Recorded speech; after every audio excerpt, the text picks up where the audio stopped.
Assalamualaikum warahmatullahi wabarakatuh. Bismillah, alhamdulillah, wassalatu wassalamu ala rasulillah. Allahumma salli ala Sayyidina Muhammadin al-hadi ila tariqil millah wa bijahihi isrif anna kulla maradhin wa alamin wa waja'in wa allatin. Allahumma barik lana fi Rajab wa Sya'ban wa ballighna Ramadan, amma ba'du. Sahabat FH, selamat berjumpa lagi di channel yang bermanfaat ini insyaallah. Semoga terus manfaat kepada diri saya sendiri dan juga kepada sahabat FH dan semuanya. Amin ya rabbal alamin. Segala puji bagi Allah Subhanahu wa ta'ala, salawat dan salam tetap kepada baginda Nabi Muhammad sallallahu alaihi wasallam. Sahabat FH, saya melanjutkan tentang sholatnya orang dalam perjalanan, yaitu sholatul musafir. Sebelum melanjutkan yang kemarin, ya, saya akan memberi dorongan dulu dengan hadis Rasulullah sallallahu alaihi wasallam tentang kesemangatan dalam beribadah, melaksanakan sholat yang 5 waktu atau sholat-sholat sunnah. Sahabat FH, kita melaksanakan sholat ini harus dipaksa dan harus diperhatikan cara-cara melaksanakan sholat sesuai dengan syariat baginda Nabi Muhammad SAW. Karena sholat ini sangat penting sekali.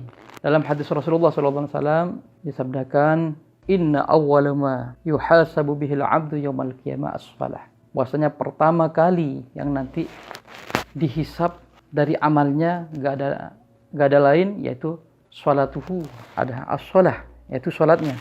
Maka dari itu sholat tersebut harus didahulukan, ya.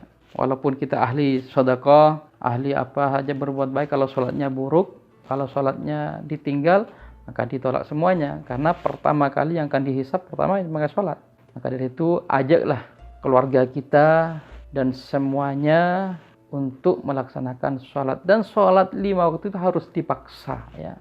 Kita sebagai mukallaf, wa fahuwa mukallafun, orang yang kepukso, yang dipaksa memang harus berkewajiban harus sholat 5 waktu. Walaupun kita malas, walaupun bagaimanapun kita harus sholat itu. Karena ancaman sholat itu sangat besar sekali para pemirsa, ya.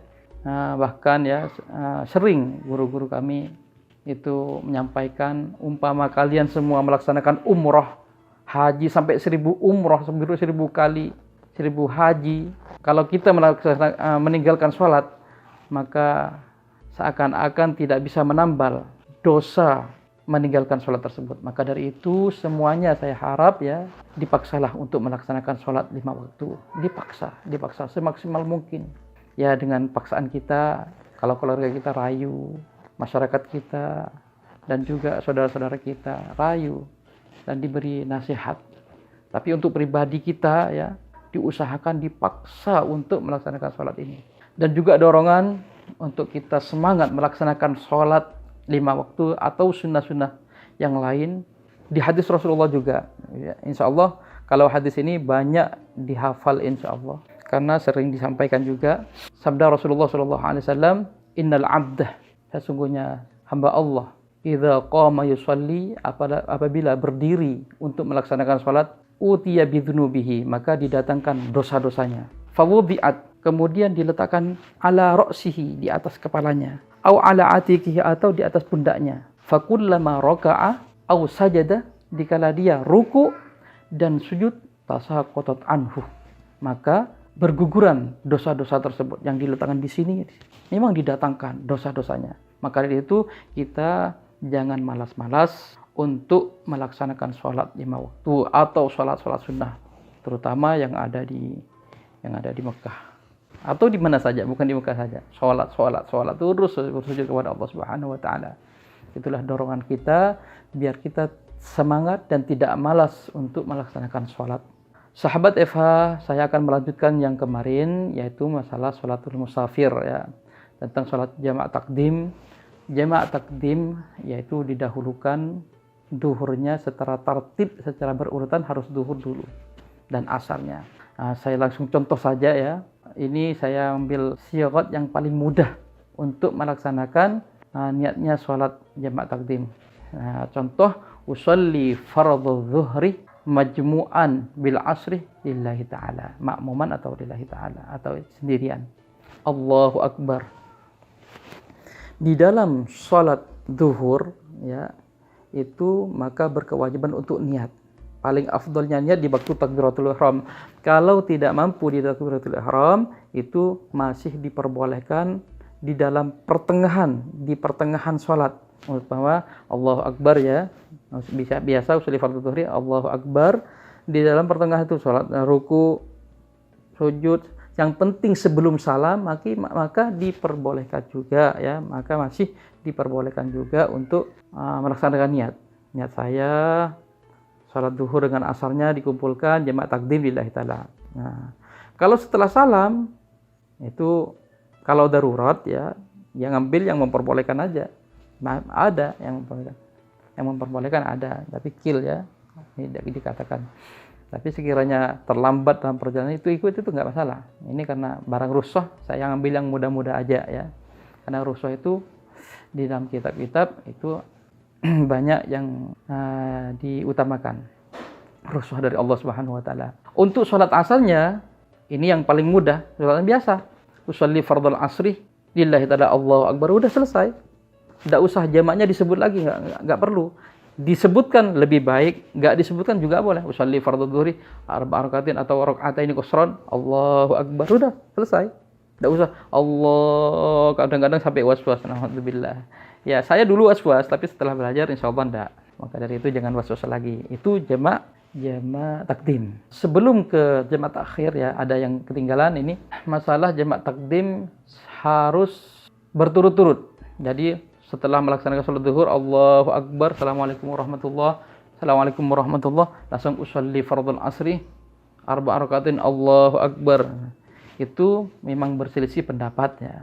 Tapi bagi saya untuk kawan-kawan atau jemaah yang ada di Mekah Madinah ya, ngambil pendapat yang diperbolehkan ya. Sebagian ulama memperbolehkan menjamak terpisah yang lama. Ya, selama tidak keluar dari waktu yang pertama, yakni waktu zuhur masih ada gitu. Kenapa saya menyampaikan ini? Karena kalau di Masjidil Haram Nabawi dan Masjidil Haram Makkah itu kadang-kadang setelah sholat, bukan kadang-kadang tiap harinya, setelah sholat fardu menunggu sholat jenazah biasanya agak lama. Dan itu kalau ikut pendapat yang mu'tamad, yang kuat, maka batal, nanti tidak boleh melaksanakan tidak boleh jamak, bisa jadi nggak boleh. Nah, jadi jalan satu-satunya ikut pendapat sebagian ulama yang memperbolehkan aja. Jadi kalau di haram mungkin jemaah yang pernah kesini sudah pengalaman, tapi yang belum pernah kesini kadang-kadang kebingungan juga. Ini saya mau sholat jenazah, tapi ini sama ketua saya suruh harus berurutan. Bagaimana ini? Sedangkan pelaksanaan saya itu jamak takdim, kan harus berturut-turut. Ambil pendapat yang memperbolehkan aja. Kenapa? Sholat jenazah itu sangat besar pahalanya. Jadi walaupun contoh saja kita bermakmum kepada imam Masjidil Haram, Allahu Akbar, setelah assalamualaikum, kan ada sholat jenazah, tunggu aja nggak apa-apa. Setelah melaksanakan sholat jenazah, maka sholat asar usolli fardhul asri lillahi ta'ala Allahu Akbar. Itu paham ya insyaallah ya? Semoga paham. Jadi masalah berurutannya itu tidak masalah ya.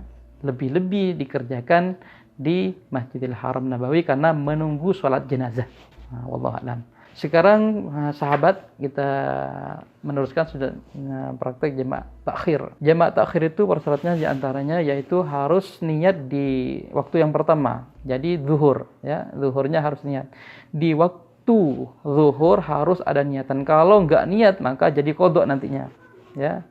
Jadi persyaratan kita di waktu zuhur, umpama di perjalanan sudah zuhur, Allahu Akbar, oh ini sudah zuhur, kita niat saja, niat saya mengakhirkan sholat zuhur pada asalnya lillahi ta'ala. Itu kalau dilafadzkan, yang penting begini, paling gampangnya, saya mau jamak takhir, udah bisa. Saya mau mengakhirkan sholat zuhur pada asar, udah selesai. Dan di waktu sholat asarnya nanti biasa usolli fardhu zuhri atau fardhu asar, bebas, tidak harus tertib.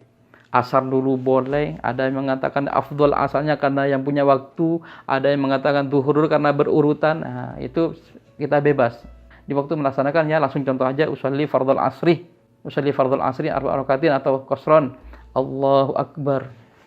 Biasa. Assalamualaikum, assalamualaikum. Nanti bangunnya lagi, usolli fardhu zuhri, arba rakaatin, Allahu Akbar. Udah cukup. Ya. Nah, tapi usollinya tetap walaupun sudah ada niat kemarin, yang tadi itu masih wajib melaksanakan niatnya usolli fardhuhnya. Usolli fardhu zuhri dengan usolli fardhul asr masih wajib. Ya, tapi tidak usah lama-lama. Karena ada sebagian keterangan dalam kitab usolli fardhu zuhri majmu'an ilahil isya wa jama'at,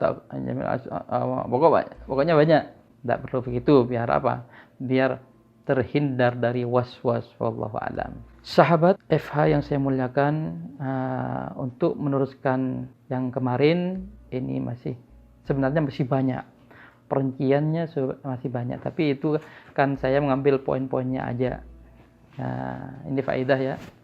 Dijamak untuk melaksanakan sholat itu ada rukhsah dari Allah Subhanahu wa taala melaksanakan jamak. Bisa apa-apa yang punya kerepotan itu dijamak, terutama sholat maghrib ya. Nah, ini sudah keluar dari masalah jamak takhir bukan keluar. Ini cuma tambahan saja. Terutama sholat maghrib. Sholat maghrib itu kadang-kadang kan sedikit. Jadi kalau kemacetan di Jakarta, di Surabaya kadang-kadang macet. Berangkat jam 5 sampai Isya biasanya. Sedangkan kita kadang-kadang banjir.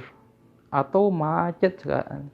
Maka itu boleh dijamak. Dijamak takhir makanya. Maghrib dengan Isyanya. Nggak apa-apa. Itu lillah aja. Atau begini. Atau saudara kita bekerja di pabriknya orang non muslim ya.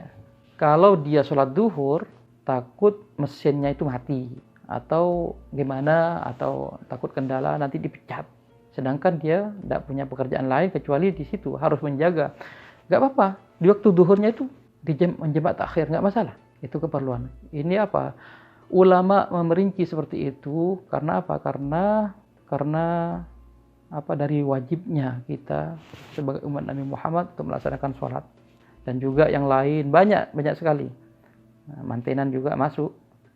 Kadang-kadang mantenan itu ya daripada gak menjamak. Ya tapi kalau gak bepergian sampai 80 marhalah, 82 kilo, itu tidak boleh qashar ya. Cuma jamak aja. Jamaknya namanya jamak lil hajah, ada keperluan, ada kebutuhan itu. Nah, paham insyaallah. Kalau nggak paham, tulis di komen bawah, langsung tanya, insyaallah saya akan jawab. Memang perinciannya sholat musafir jamak, qashar jamak, dan juga semuanya kadang-kadang ada daimul hadas atau yang lain-lain, memang banyak perinciannya. Dan kita semua intinya ya, pokoknya kita harus berhati-hati. Dan masalah jamak ini harus masalah sholat dan jamak harus diutamakan, harus diperhatikan sungguh-sungguh. Kalau nggak tahu langsung tanya, nggak masalah, langsung tanya ke siapa aja, ke Pak Ustadznya, ke Pak Kiainya. Sahabat Eva yang saya muliakan, sudah selesai ya. Umpama ada salah dari saya minta maaf sebesar-besarnya. Jangan lupa saksikan terus di channel yang bermanfaat ini, insya Allah. Mudah-mudahan video ini bisa tersebar kepada saudara-saudara kita, terutama sahabat saya itu pernah ada yang tidak senang untuk sholat. Kalau diajak sholat, udah kamu ajak sholat. Tapi mudah-mudahan sampai ke beliau, mudah-mudahan diberi hidayah oleh Allah, bisa semangat untuk melaksanakan sholat 5 waktu dan sunnah-sunnah. Akhirul kalam, wassalamualaikum warahmatullahi wabarakatuh. Salam semangat.